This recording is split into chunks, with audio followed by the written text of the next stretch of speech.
Hello. We are in Chapter 12, Section 2, Surface Water.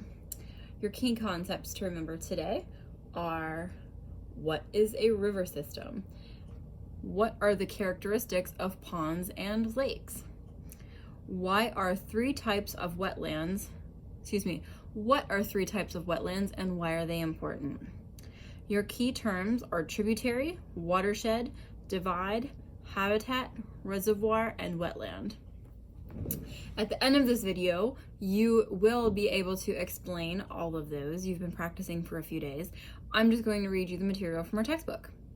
We will have a Zoom discussion or a question and answer session later on this week. Let's get started.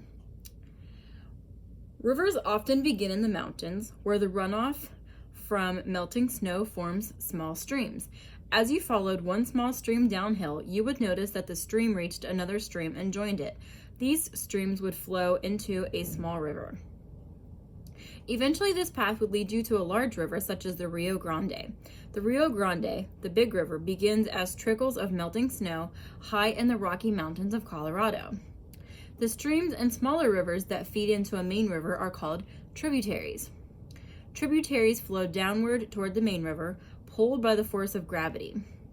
A river and all its tributaries together make up a river system. Watersheds. Just as all the water in a bathtub flows forward toward the drain, all the water in a river system drains into a main river. The land area that supplies water to a river system is called a watershed. Watersheds are sometimes known as drainage basins.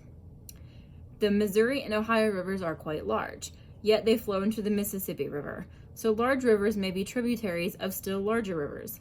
When rivers join another river system, the areas they drain become part of the largest river's watershed.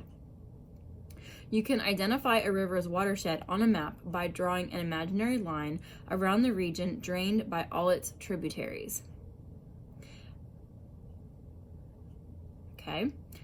What keeps watersheds separate? One watershed is separate from another ridge of land called a divide. Streams on each side of the divide flow in different directions. The Continental Divide, the longest divide in North America, follows the line of the Rocky Mountains. We're going to talk about ponds. Ponds are bodies of fresh water. Unlike the moving water in streams and rivers, ponds contain still or standing water. How can you tell the difference between ponds and lakes?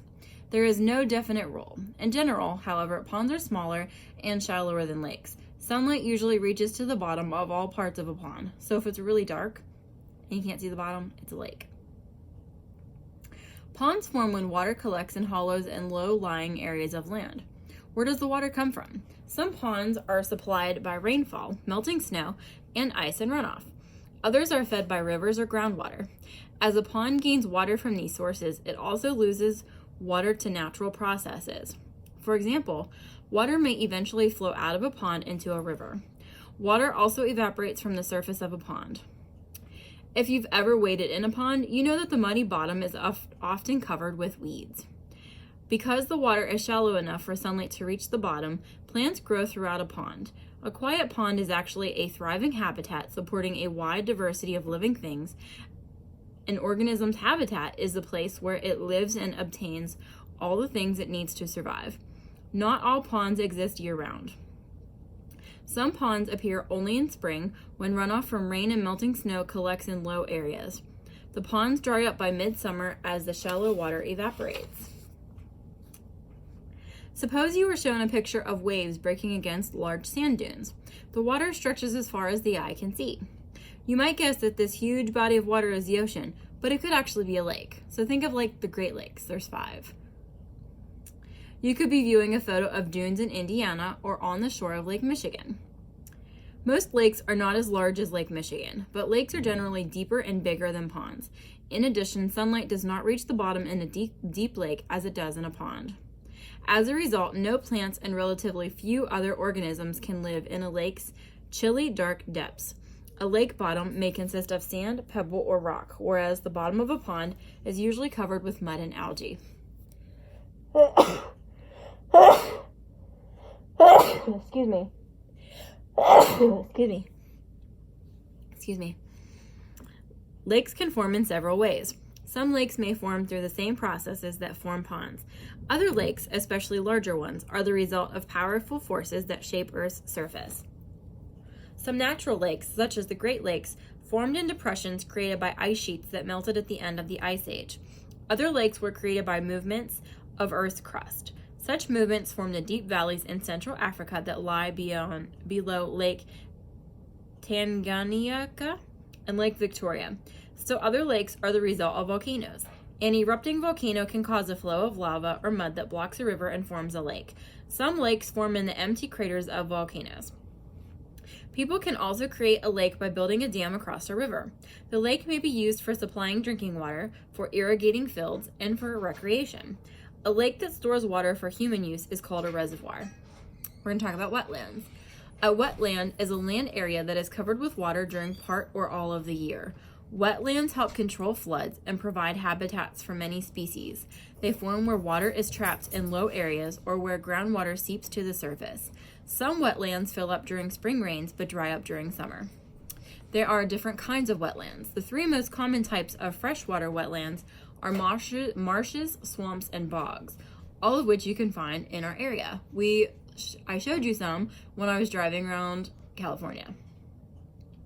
Marshes are initially grassy areas covered by shallow water or a stream.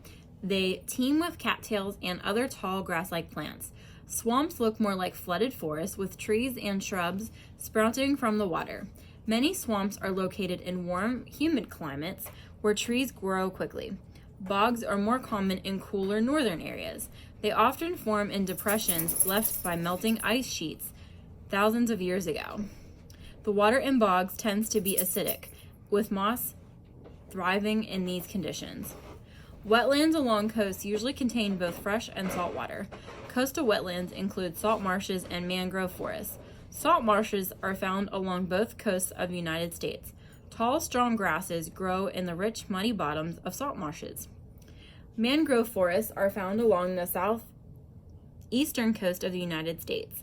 In these forests, the mangrove trees are short and have thick, tangled roots.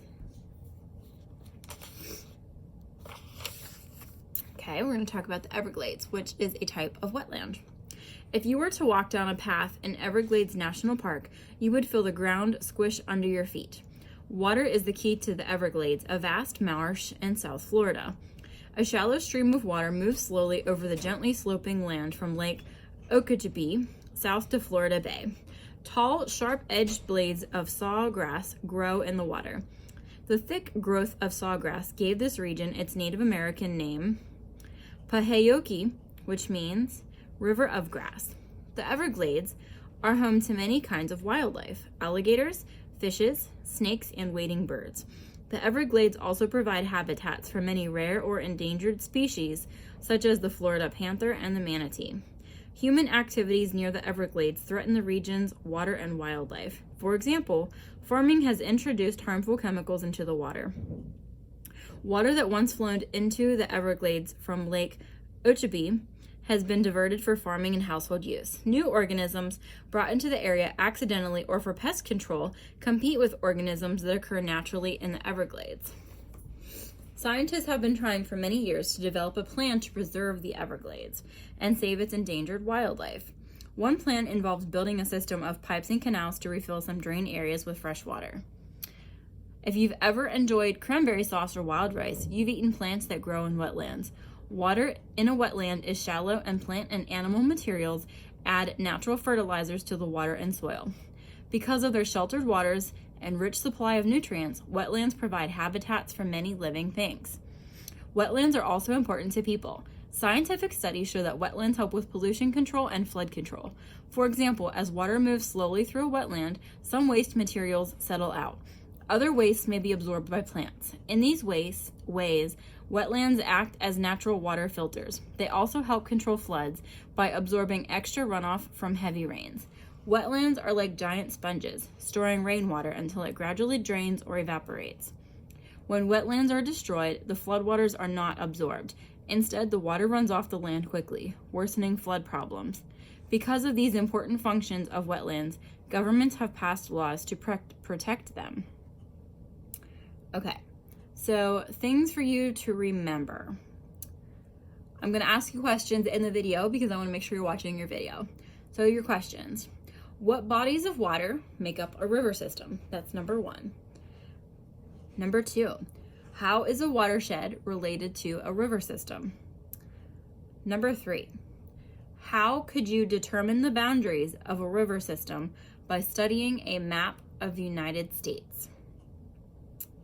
Okay.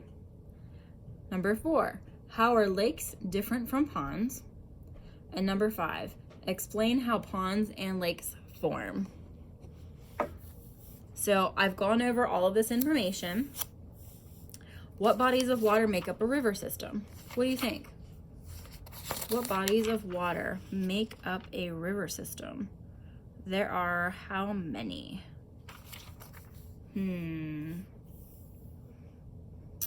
So rivers and tributaries make up a river system. Number 2, a watershed is the land area that supplies water to a river system. Number 3, a topographical map of the United States shows where the watersheds are separated by ridges of land called divides. Number 4, lakes are generally larger and deeper than ponds. Sunlight reaches the bottom of a pond, enabling plants to grow. In a lake, sunlight cannot penetrate to the bottom. I don't think I asked you number 5, did I? Water collecting in hollows and low-lying areas of land, water filling in the craters of old volcanoes, ice melting in depressions created by ice sheets, and building in a dam across a river. Okay, so I'm going to post some sheets from your book for you to do because I answered your questions here for you, okay?